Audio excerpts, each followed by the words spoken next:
বিসমিল্লাহ। এখন আমরা যে হরফটা শিখবো সেটা হচ্ছে মিম। আর এই মিমটাকে আরবি বলা হয় মিম, আর বাংলাতে আমরা এটা কনভার্ট করছি ম হিসেবে।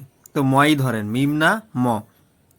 এখন আসেন, আমরা জবরটাকে বলছিলাম আকার হিসেবে। তো দেখেন, মটা যদি আমরা মিমরে ম ধরি আর আকার হিসেবে মা, তাহলে মিমের উপর যদি আমরা জবর চিহ্নটা দেখতে পাই, আর জবর তো উপরেই থাকে, এখন মিমের উপর যদি আমরা জবর চিহ্নটা দেখতে পাই তাহলে সেটা মা, মা, মা, নর্মাল উচ্চারণ। এবার আসেন যে যদি আমরা জের চিহ্নটা দেখতে পাই, জের চিহ্নটা যদি আমরা দেখতে পাই তাহলে সেটা হয় মি, তাহলে সেটা হয় মি। তাহলে মিম ম আর রস্বীকার হিসেবে, জের চিহ্নটা রস্বীকার হিসেবে, তাহলে মিম জের মি, মি, মি। আর মিমে যদি পেশ পাই তাহলে রস্যুকার হিসেবে ম, আর রস্যুকার তাহলে মু, মু, মু। তাহলে মা মি মু, মা মি মু। এখন দেখেন এই সাইডে আমরা এই যে কিছু আরবি শব্দ দিছি, যেখানে এই যে মিমের উপরে যে জবর হবে, যেমন এটা হচ্ছে মাসজিদুন, মিমটা শুরুতে কিন্তু এইভাবে আসছে। হ্যাঁ, এটা একটু খেয়াল রাখবেন, এই যে গোল চিহ্ন নিচের দিকে থাকবে, এইভাবে আসবে। মিমটা শুরুতে আসছে, এই যে মিম মাসজিদুন মানে হচ্ছে মসজিদ, মাসজিদুন মানে মসজিদ। মিমটা মাঝে এই মানে প্রথম অক্ষরের পরে মাঝে আসছে। এই যে আমসাল শব্দের অর্থ উদাহরণ, আমসাল উদাহরণ। তারপরে যে মিমটা শেষে এইভাবে আসছে, শেষে নর্মাল এইভাবে। হ্যাঁ, এই এখন এই ইলমুন শব্দের অর্থ জ্ঞান, এটা হচ্ছে শেষে আসছে। ইলমুন শব্দের অর্থ জ্ঞান। তো এই ছিল মোটামুটি সব হরফের আলোচনা। অবশ্যই আমাদের সাথে থাকবেন এবং মানুষের মাঝে এই সহজ বিষয়গুলো ছড়াই দিবেন ইনশাল্লাহ। এতে করে আপনার সওয়াব হবে যদি আপনার মাধ্যমে অন্য কেউ শিখতে পারে। বিসমিল্লাহ। এখন আমরা যে হরফটা নিয়ে আলোচনা করব সেটা হচ্ছে নুন, সেটা হচ্ছে নুন। আরবিতে এটাকে নুন বলা হচ্ছে, আর বাংলা এটা আমরা কনভার্ট করছি ন হিসেবে, ন।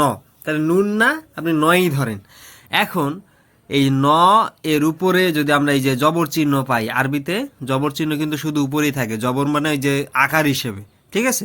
তাহলে ন দন্ত ন ধরলাম, আর নয়ে জবর হিসেবে আকার, তাহলে না উচ্চারণ হবে।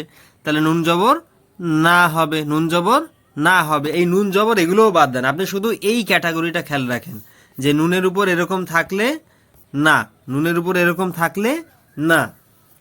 এখন আসি আমরা জেরের ক্যাটাগরিতে।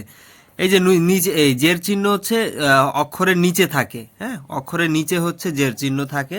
তো জের হিসেবে জেরটা আমরা বাংলায় বলতেছি কি রস্বীকার হিসেবে, তাহলে ন, আর বাংলায় যে রস্বীকার হিসেবে নি, নি, নি। তাহলে না নি, আর পেশটা হবে রস্যুকার হিসেবে, তাহলে নুন পেশ নু, নুন পেশ নু। তাহলে না নি নু, না নি নু। ঠিক আছে, এর চেয়ে সহজ আর হয় না, বুঝছেন? আমরা যেই নতুন আইডিয়াতে শুরু করছি এবং এই আইডিয়া এর আগে কোথাও পাবেন না আর কি। হ্যাঁ, আমরাই সর্বপ্রথম এটা আমরা চ্যালেঞ্জ করে বলতে পারি। তো এর চেয়ে সহজ আর হয় না। এখন দেখেন এই পাশে আমরা কিছু শব্দ দিছি, যেখানে আমরা উল্লেখ করেছি যে নুনটা এই যে শুরুতে কিভাবে আসছে। হ্যাঁ, যেমন এখানে নুনটা এইভাবে, আর প্রথমে উপরে একটা নোক্তা দেখতে পাচ্ছি ছোট্ট করে একটা। এখানে হচ্ছে নাহরুন শব্দের অর্থ নদী, নাহরুন শব্দটা হচ্ছে নাহরুন শব্দের অর্থ নদী। তারপরে এই যে নুনটা দেখেন মাঝখানে আসছে। হ্যাঁ, মাঝখানে আসছে, এই যে এখানে হচ্ছে মানঝিলুন, মানঝিলুন গন্তব্য, মানঝিলুন গন্তব্য। তারপরে নুনটা এই যে শেষে আসছে, শেষে এইভাবেই থাকবে। যেমন জামানুন শব্দের অর্থ যুগ, জামানুন শব্দের অর্থ যুগ। বিসমিল্লাহ।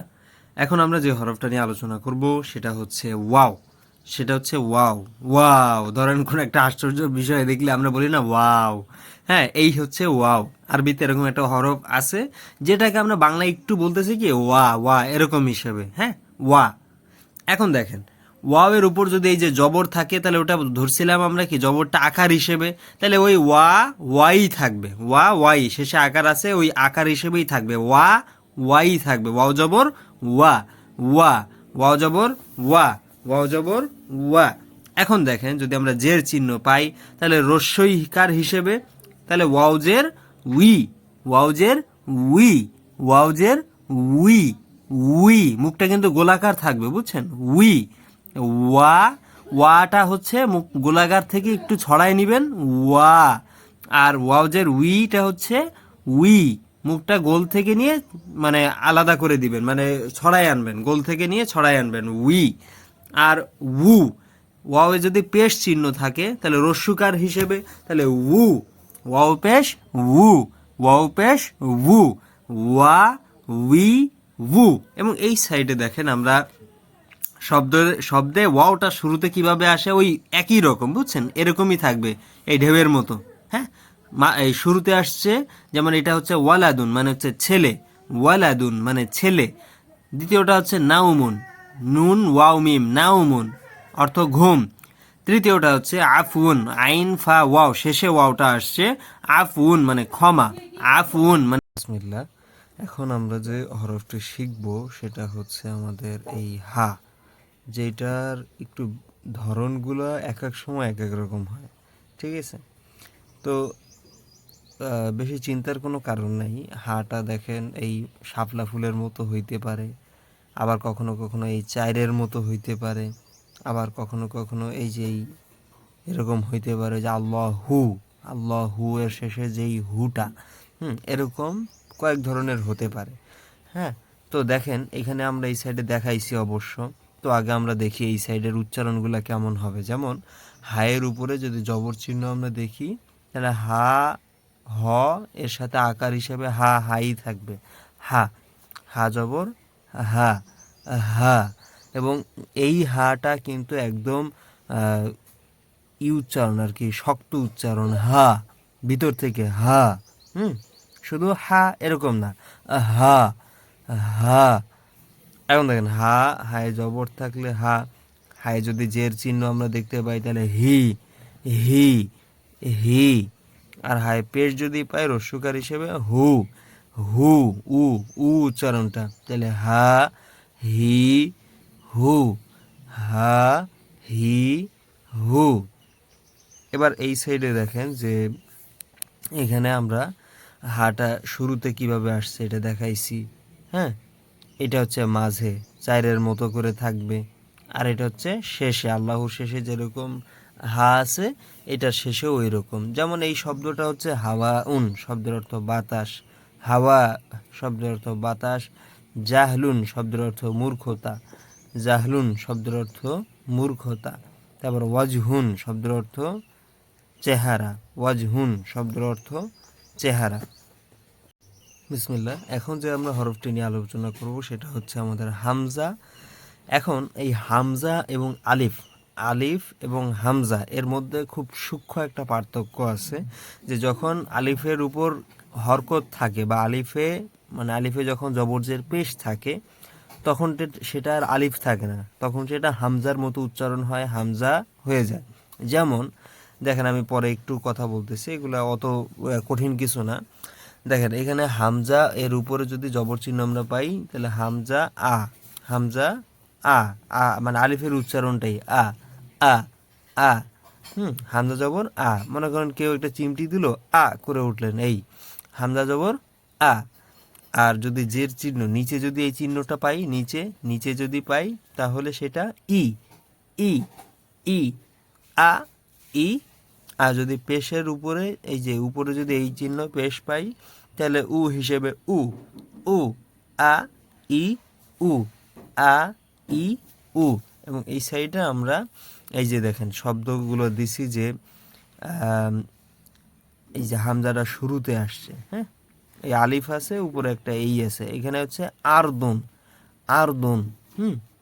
এখন এখানে আরদুন, কিন্তু এই মেইন বিষয়টা হচ্ছে যে এই যে হামজাটা উপরে আছে এবং এই আর যদি হামজার উপর হরকত থাকে, হ্যাঁ, আলিফের উপর কিন্তু হরকত হয় না, মানে জবরজের পেশ হয় না, তো এটা হামজা, তাহলে আরদুন শব্দের অর্থ জমিন, সাআলুন বা সাআলা শব্দের অর্থ জিজ্ঞাসা। আর মা উন, এই যে হামজাটা শেষে আসছে মা উন, আলাদাভাবেই এটা হচ্ছে পানি, মা উন শব্দের অর্থ পানি। বিসমিল্লাহ। এখন একটা চমৎকার অক্ষর শিখব, সেটা হচ্ছে বাংলায় আমরা ধরছি অন্তস্তীয়, আর আরবিতে এটা বলে ইয়া, ইয়া, ইয়া, ইয়া। আচ্ছা, এখন দেখেন ইয়াটা হচ্ছে এই যে অন্তস্তীয় এর মতো। এখন এই ইয়ার উপরে যদি জবর চিহ্নটা আমরা পাই, উপরে থাকে জবর, তাহলে আকার হিসেবে পড়ব। হ্যাঁ, তাহলে ইয়া জবর ইয়া, ইয়া জবর ইয়া, ইয়া জবর ইয়া। এখন যদি জের চিহ্ন আমরা পাই তাহলে নিচে, জেরটা নিচে থাকে, তাহলে রস্বীকার হিসাবে ইয়াজের ই, ইয়াজের ই, ইয়াজের ই। এখন যদি পেশ পাই, হ্যাঁ, পেশটা আবার উপরে থাকে এবং এই রকম, হ্যাঁ, তখন হবে ইউ রস্যুকার হিসেবে।